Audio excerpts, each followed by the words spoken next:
The spiralling Israel-Hamas crisis taking centre stage as foreign ministers from the group of 7 democracies meet in Tokyo. Ahead of talks, more than 100 protesters gathered near the summit venue, calling for a ceasefire in Gaza. They held placards and marched on the road before they were cordoned off by the police.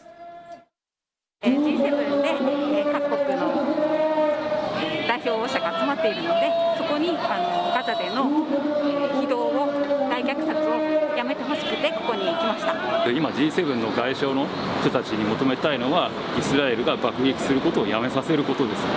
とにかくやめさせること、絶対にもうやめるってことを、経済制裁でも何でもいいですし、確約させること。US Secretary of State Antony Blinken said that the meeting is an important moment for G7 nations to come together on the crisis. But the group is struggling for a united stance on the issue.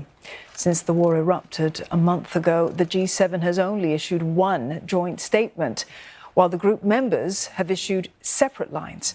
Michio Ishida has more on what to expect from the meeting. Barely 2 months into her job as Japan's top diplomat, Yoko Kamikawa is in the hot seat chairing the first G7 foreign ministers meeting since fierce fighting broke out between Israel and Hamas.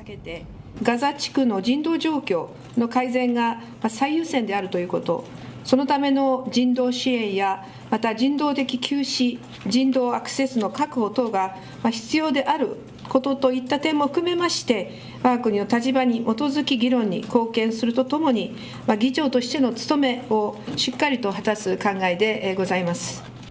Japan has traditionally maintained good ties with both Israel and the Palestinians.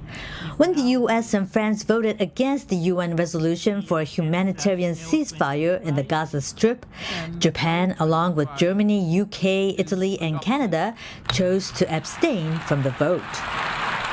The divide is expected to manifest again here in Tokyo as the 2-day huddle between G7 foreign ministers gets underway. There are questions whether countries will be able to agree on a final document because of the divided views.